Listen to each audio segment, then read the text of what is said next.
Hello everyone, welcome back to the channel. So let's just finish the remaining chapter quickly. So we have dealt with the determination of equilibrium level of income in the classical system. So no need to revise the entire thing now because it's gonna unnecessarily lengthen the video.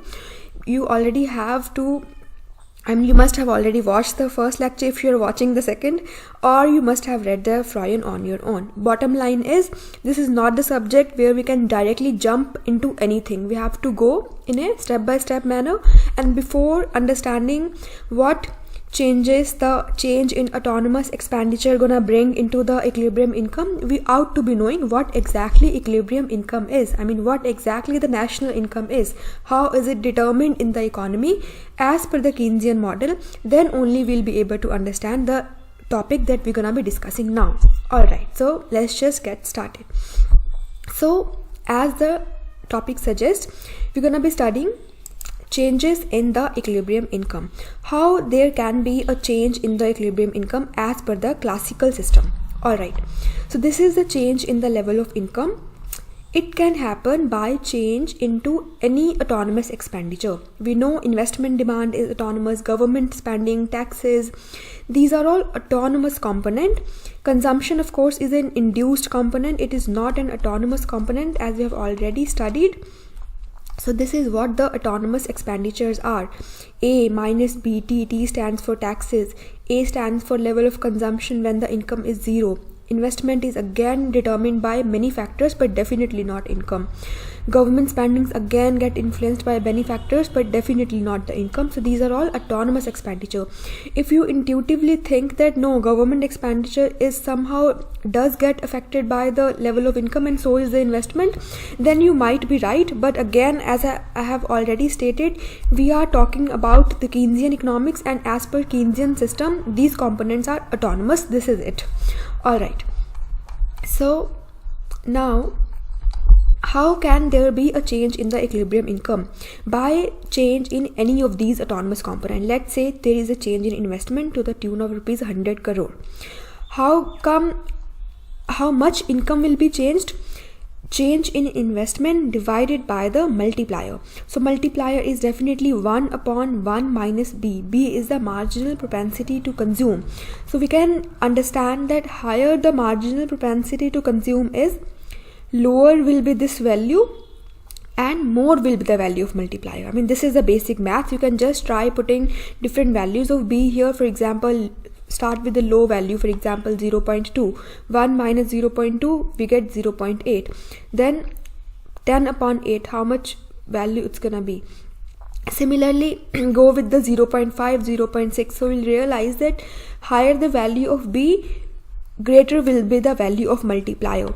But again, this is just to understand the concept. Alright, once do this basic calculation, you got the idea, then memorize it, because we can't just drag these things in the examination hall. In the examination hall, we have to quickly write that yes, higher the marginal propensity to consume, higher will be the multiplier. This is it. That's the conclusion that we have to memorize. Understanding part is there that you can do on your own by putting in different values. Alright, so intuitively also it's true, right? I really don't like that we cram anything. We have to understand everything. So intuitively also it's true that higher we are consuming goods, it means higher there is injections into the economy. It means higher there will be the income. That's it. Alright, now author has written that why does income change by a multiple of the change in investment, and why by the precise amount, that is 1 upon 1 minus B. So we have to understand two things here. Number one, why is it that if investment is changing by 100 crore, then income, instead of getting changed by rupees 100, it is increasing by a multiple of change in investment. Let's say the value is 4, multiplier's value is 4, then change in income will be to the tune of rupees 400 crore. That is 100 into 4. The first question is, why is it that the income changes by a multiple of investment. We'll understand this thing why. Second question is, and why again precisely to the tune of 1 upon 1 minus b? Why not anything else? Why not some x, y, z variable, anything else? Why exactly this? So this too we will understand now. So first reason is quite simple, that let's say investment changes by the tune of rupees 100 crore. So definitely investment curve's gonna go up here.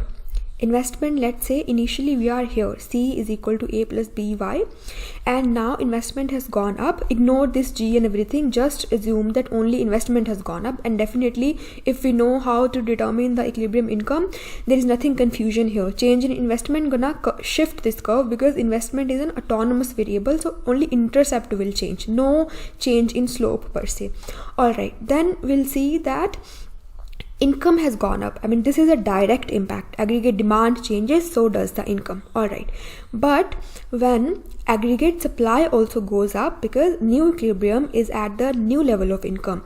Income means when business entrepreneurs are paying the people who are rendering their services, then their income's gonna go up. And when income of the people go up, they're gonna be using that very income to buy more goods and services.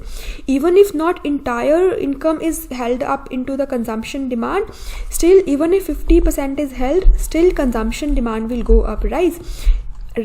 So direct impact of change in investment is one thing, and then induced impact of change in consumption is also there, that further leads to rise in income. And this is why there is a cycle that goes on, that sets into the motion once investment changes. So investment brings a change in the equilibrium level of income, then the consumption also changes, because consumption further induces the consumption. Consumption is, as we know, as induced expenditure, and when consumption increases, it further adds to the aggregate demand, because we know aggregate demand also has a consumption component, and when aggregate demand increases, it further leads to increase in income, and when income goes up, it again leads to rise in consumption, and the cycle goes on, but definitely at a diminishing rate. I mean, the value keeps declining until it falls to zero and our cycle is done. Alright, and this is why the change in income is not just equal to change in investment, rather it's a multiple of change in investment. Alright, now the second pertinent question is why the value exactly has to be 1 upon 1 minus b, and we'll see this thing now. But let's just read the highlighted portion first. So the reason that income rises by more than the autonomous rise in investment is that the rise in investment leads to induced increase in consumer demand as income increases. So I have already explained this thing. I hope this is clear now. Alright, now again the same question, why the value exactly has to be this. For this we have to just calculate the value of multiplier. Alright, and how are we going to be calculating that? So we know that in the equilibrium, if there is a change in investment and there is a change in consumption, that has to be balanced out by change in the income. This equilibrium has to be maintained. Either way, it's the equilibrium position. All author is trying to say is that any change into the right side components gonna be balanced by the change in left side components also. So this equality has to be maintained. But if this equality has to be maintained, then we can also write that change in income minus change in consumption will also equal to change in investment, because C is towards the right side and we're going to get into the left side. Change in income minus change in consumption, we get change in saving. I mean, it's quite simple. If you have 100 rupees, 50 is consumed, the balance will be saved, and this is what it is. Further, this is second way of saying thing, that change in saving has to be equal to change in investment. Alright, if equilibrium has to be maintained. Alright, now we know what exactly is the change in saving is. So we have a propensity to save, an inclination to save. Suppose people, like old people, they really were very into careful consumption, not into very wasteful expenditure. So their propensity to save was very high, and this is a function of income.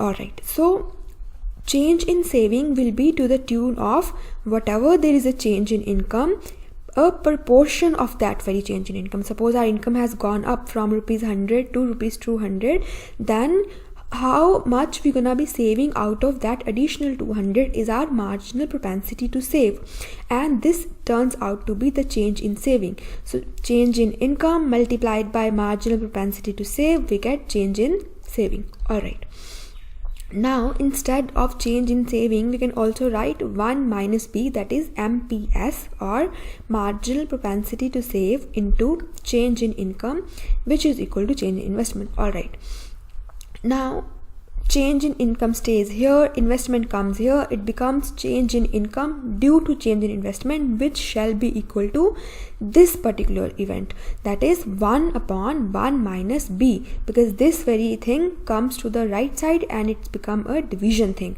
1 upon 1 minus b, b is the marginal propensity to consume. What MPC subtracted from 1, we get marginal propensity to save, and this is what author has written.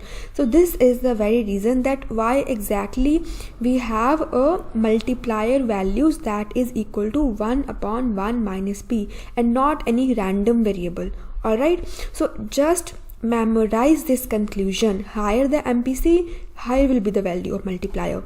Higher the MPS, lower will be the value of multiplier. All right, just memorize this. All right, now we are on to understanding effect of increase in autonomous investment on equilibrium income. So it's quite simple, I mean very simple. It's just if we know how to determine the equilibrium level of income, everything becomes really easy. So this is our initial equilibrium, income is at y0, and when autonomous investment increases, definitely our curve's gonna be shifted upward, intercepts gonna increase, and new equilibrium will be here. The induced consumption has also gone up, as we can see that there is a movement of consumption from C to point B. This is the induced consumption because it is increasing due to changes in the income, whereas this shift is the autonomous increase in the aggregate demand due to increase in the investment component, and investment is again autonomous. So yeah, that's it. Towards the lower side, again we have the very same variable, that is injections and leakages. I plus G's are injections, this is the original curve, and because it is not dependent in any way on the income, it is not get affected by the changes in income, that's why it is perfectly elastic. It's a horizontal line. No matter what the level of income is, it's always gonna be the same. Further, the leakages, that are savings and taxes, they are upward sloping because the saving is a positive function of income. More income we have, more we will save, right? Consumption will definitely go up with the increase in income, but definitely savings will also go up. So that's why we have this particular shape of saving curve.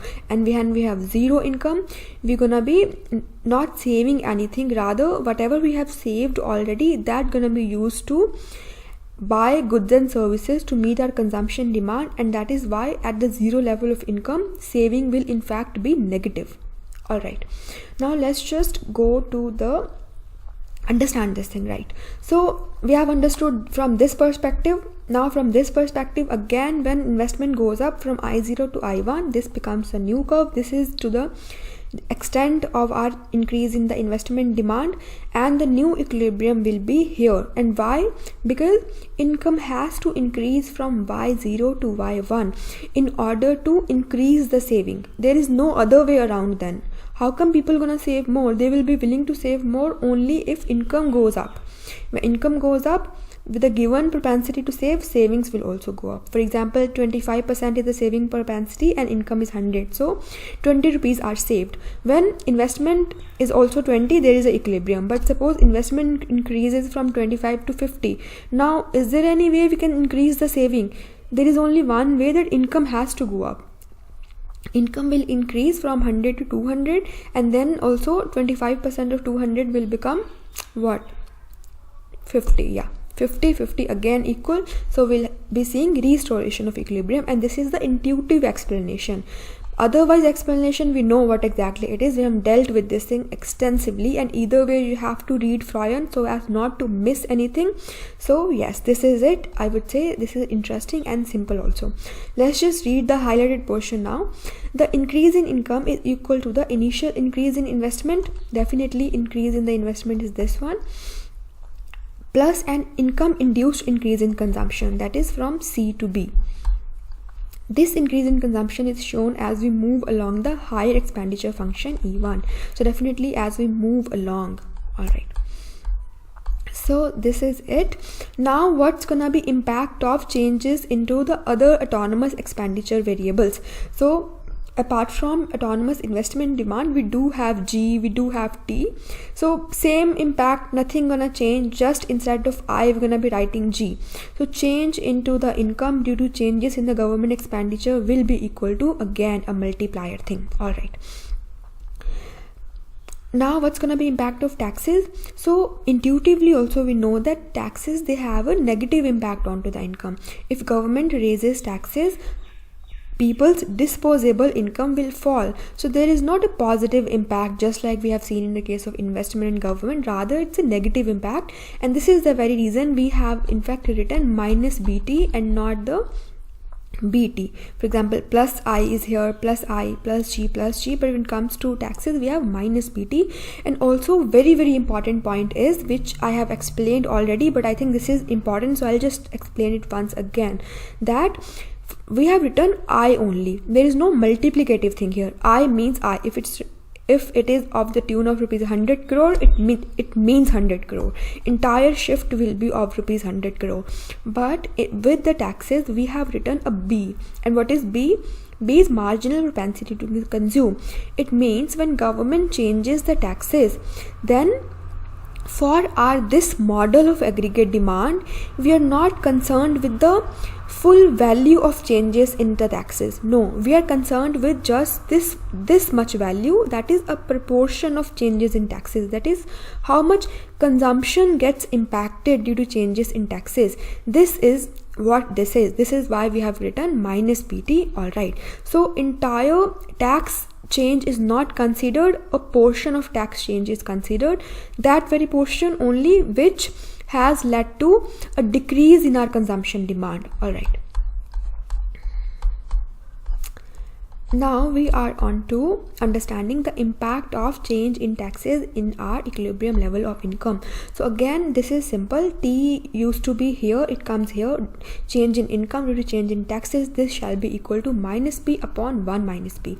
Minus because it's a negative thing. Higher the income, higher the taxes, it's gonna have a negative impact onto the income, that is lower the income. And B again because we are concerned with a proportion of tax only, and that is a consumption part of taxes, not the entire taxes per se. All right. Now there are two things we need to understand. First thing is that in absolute terms, the value of tax variable, tax multiplier, is 1 less than the other expenditure multiplier.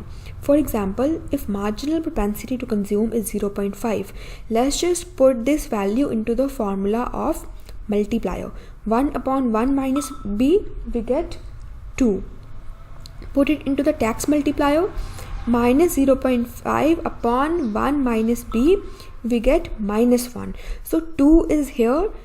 Ignore the negative sign here. Just understand the thing that in absolute terms it is 1 less than the 2. 1 difference of 1, 5 4 difference of 1, 10 9 difference of 1. So this thing is important, that tax multiplier's value in absolute term is 1 less than the investment or government expenditure multiplier. Negative sign is again we know because there is an inverse relationship between the taxes and income. This thing is important, and we'll go into the detail of this also once we discuss the balanced budget multiplier. Balanced budget multiplier's concept is quite interesting. Alright, now we're gonna be looking at the effect of an increase in taxes on equilibrium income. Again, quite simple. Just we're gonna be shifting the curve and that's it. Suppose taxes has gone up to the tune of some T value, suppose 100 crore, but fall in aggregate demand will not be to the tune of T. No, it shall be to the tune of B in minus B multiplied by changes in taxes. Alright, if taxes have gone up from 100 to 200 crore, the fall into the aggregate demand shall be, if say B is what, let's say B is 0.5, so fall into the investment demand shall be, fall into the aggregate demand shall be 0.5 into 100. This is what it means. Alright, so definitely multiplier impact is into the work. Fall in income will be very high from Y0 to Y1 because new equilibrium will be established here. Initial decline, that is autonomous, is definitely there, but then we're gonna be seeing a income induced decline in consumption also, that is downwards movement onto the this very lower consumption curve. Alright, so new equilibrium will be at point B. That's it. Towards the lower side, again we have the autonomous components I plus G. There is no change into these. Initially savings plus taxes are here, and we have original equilibrium at point A, and equilibrium level of output is Y0. Now when taxes has gone up, there's gonna be a shift into these curves, and a new equilibrium is gonna be established when income has fallen all the way up from income has fallen all the way down from Y0 to Y1, so as to reduce the saving to the tune where it's again equal to investment. Alright, intuitively also we can understand that if there is no change in the investment, right, only taxes has gone up, so we have to bring saving into a level that it becomes equal to investment, right? So savings we know is directly related to the income only, so we have to lower the income so as to decrease the savings, so as to bring the equilibrium level again. This is the intuitive explanation. Otherwise also we have thoroughly explained this thing, so I think this is enough. Let's just read some things now. The tax multiplier is 1 less in absolute value than the government expenditure multiplier. This is just a pure maths. We know the given value of B, when we put these values into the different multipliers, in absolute term we get the tax multiplied value 1 less than the government expenditure multiplier. This is just a conclusion that we have to memorize because it's a math and we can't just change it, right? But its implication, its result, its practical applicability is there in our balanced budget multiplier, and that will look right now. So it's interesting that, let's say government has increased taxes to the tune of rupees 100 crore, and the same very tax revenue government is using to finance its developmental project. So what has happened? T increases 100 crore, government expenditure, that is G, goes up by 100 crore. Will there be any impact on the equilibrium level of income? So classicals were of the view that there will not be any impact. I mean, we should not be talking about the classical here, but since I have already stated, so yes, that's the reason why classicals were so much in favor of balanced budget. They were like, expenditure of the government has to be equal to its revenue. But later on we got to know that even balanced budget multiplier is also not fiscally neutral. It's not like if government has raised taxes and government's revenue or government expenditure is just equal to taxes, then it's gonna have no impact onto the equilibrium level of income. No, there is no such thing. Even balanced budget multiplier, I mean multiplier itself means multiplier. Balanced budget is also fiscally neutral. How come this is not fiscally neutral? So what's gonna be impact? So increase in the government spending gonna have some impact onto the income.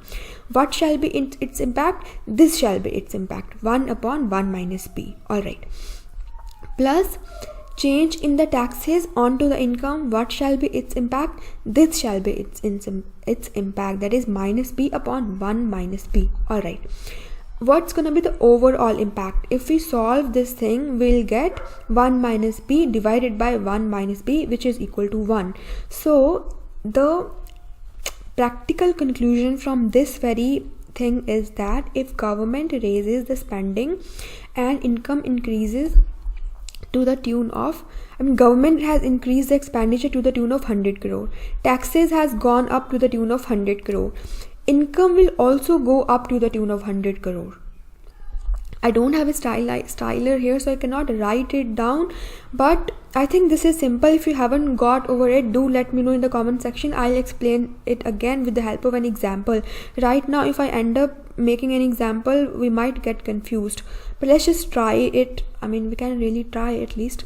So let's say government expenditure has gone up from 200 to 300, so change in government expenditure is to the tune of rupees 100 crore, and let's say the multiplier's value is 3, let's say 3. So what shall be the change in income? 100 crore multiplied by 3 will get 600 crore, right? No, we'll get 300 crore. 100 crore multiplied by 3 will get 300 crore. So change in income will be 300 crore. But at the same time, government has increased the taxes also, and it's gonna have a negative impact on income. Taxes has again gone up from 100 to 200, let's say. Change in taxes 100 crore. And we know the value of the tax multiplier in absolute terms is less than 1. Alright, so if government expenditure multiplier is 3, tax multiplier will be 2. And what shall be the decline in income? 2 multiplied by 100, that is 200. So we will see that change in income, increase in income is to the tune of 300, decline in income is to the tune of 200. Overall increase in income shall be 300 minus 200 is equal to 100. And this is the conclusion. Alright, now let's just read this thing. A dollar increase in government spending. So instead of dollar, I chose 100 crore, but dollar is also same. $1 increase in government spending financed by $1 increase in taxes increases equilibrium income by $1. And this is what we have studied now. Government expenditure goes up by 100 crore, taxes also go up by 100 crore, and income also goes up by 100 crore. This result is termed as the balanced budget multiplier. And one important point is that balanced budget multiplier is not fiscally neutral. Alright. Now some fiscal stabilization policies. What is the fiscal policies? Government expenditure and taxes, right? And what's the stabilization thing here? Quickly we'll finish this now.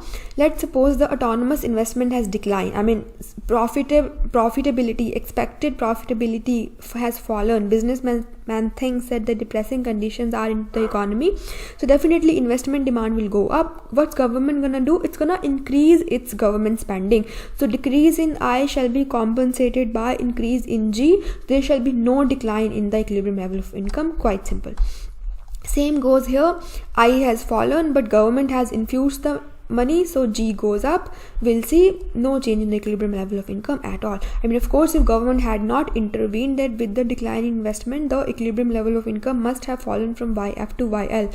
But just because fiscal policy is there, government can infuse the government spendings, we are saying there is no decline to the equilibrium income. This is it. Alright. Now we are on to, we have one topic still left, and this again is important. So now we are bringing the international market also. Up till now we have studied the Keynesian model in a very closed economy case. There were no exports, no imports. Now let's just bring the case of exports and imports into the simple Keynesian model. But this is really simple.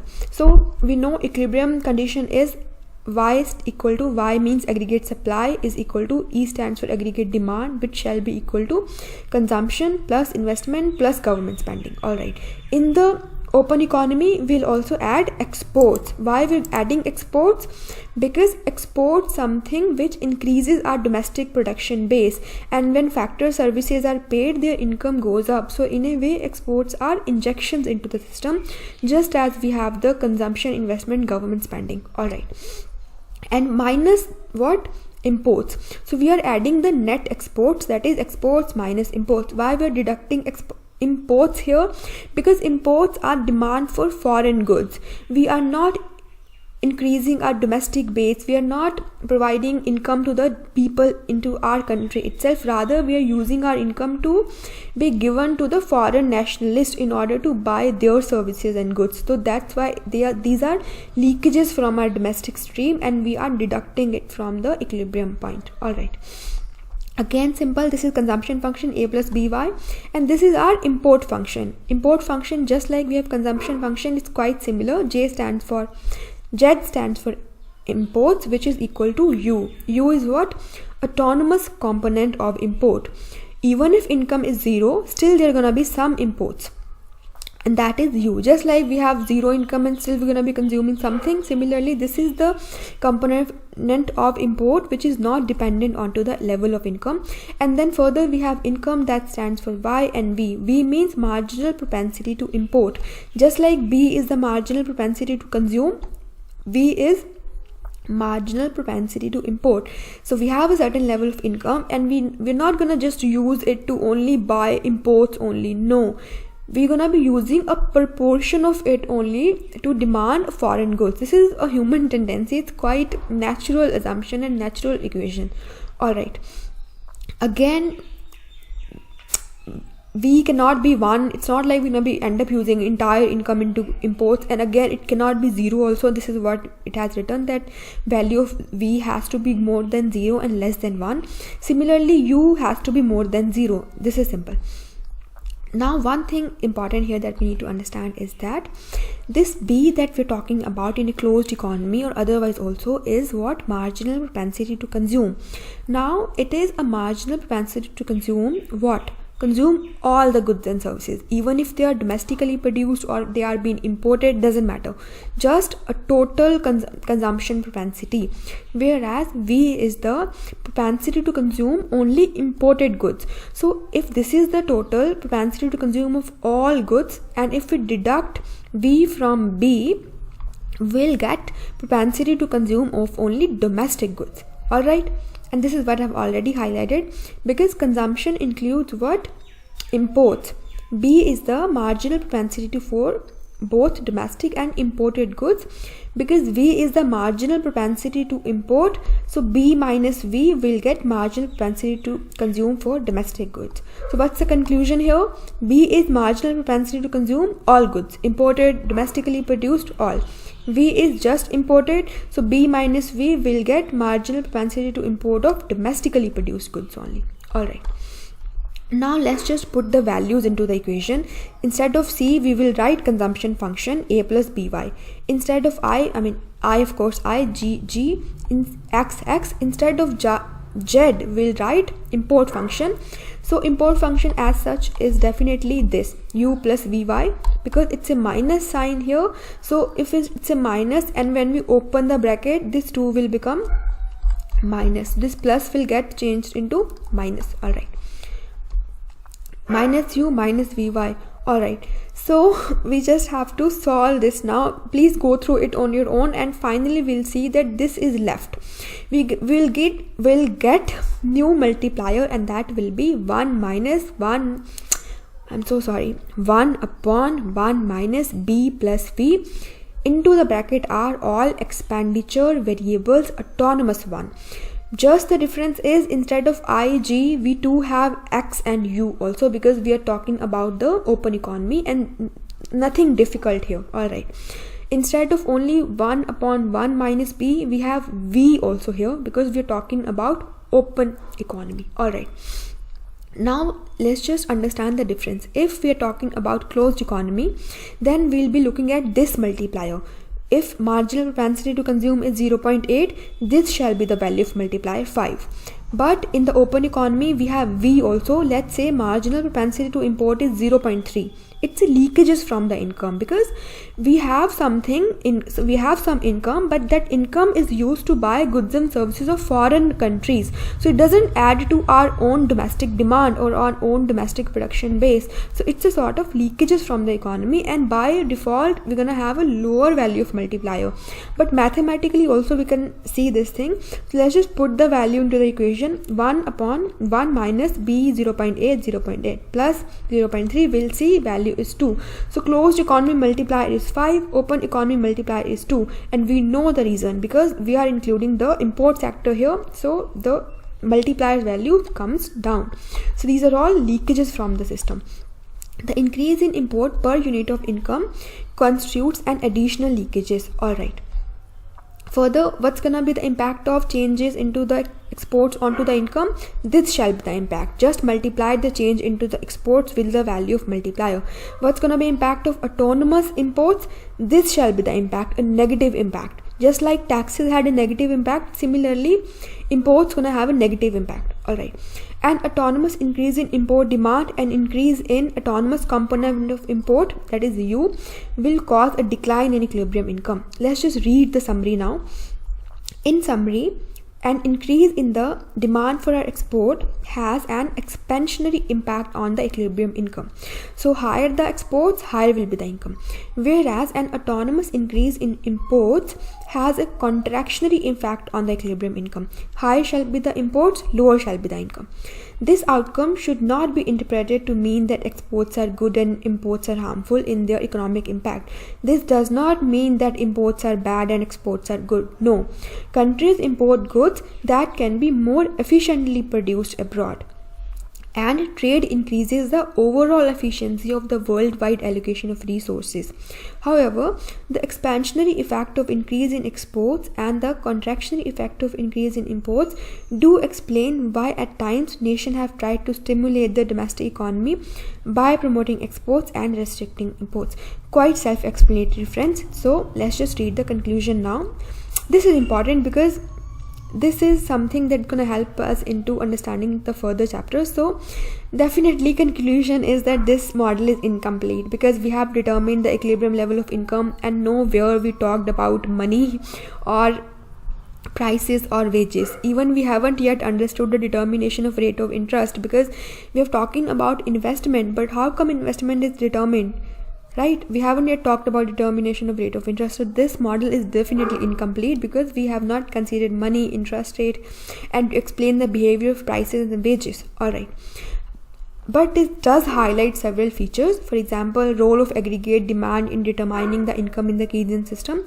So we can draw a contrast here. In the classical system, we step by step talked about the labor market equilibrium, then we talked about production function combining with the labor market equilibrium and an aggregate supply. Then we talked about the money system, that how money gonna impact the prices and what's gonna be impact on the aggregate supply. But here in Keynes it's quite simple, just the aggregate demand and income is determined, that's it. No way we've talked about money, interest rate, prices, wages, nothing.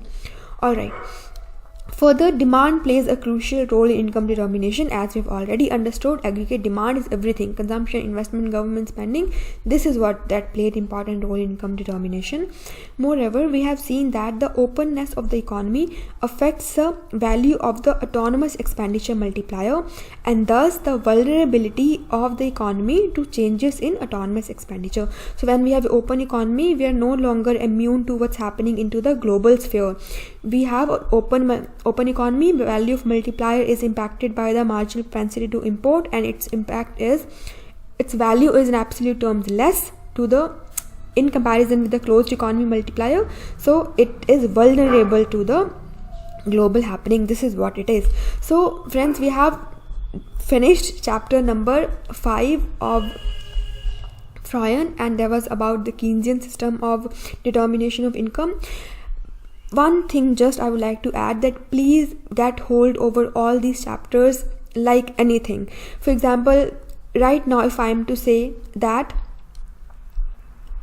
in the Keynesian system, quantity of money determines the rate of interest, then the other way around, that is the classical notion, should quickly be coming into the mind, that in the classical system quantity of money determines what? Prices.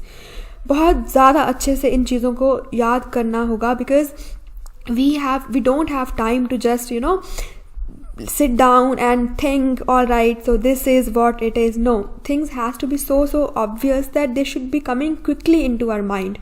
We have to attempt 19 questions in the examination hall, so forget about the paper. Even understanding the very next chapter, and that is Keynes, we're gonna be constantly comparing ourselves with the classical, and this comparison we have to do. If we are not doing it, we are studying the Keynesian economics in isolation, then we might end up not understanding the demand of our paper.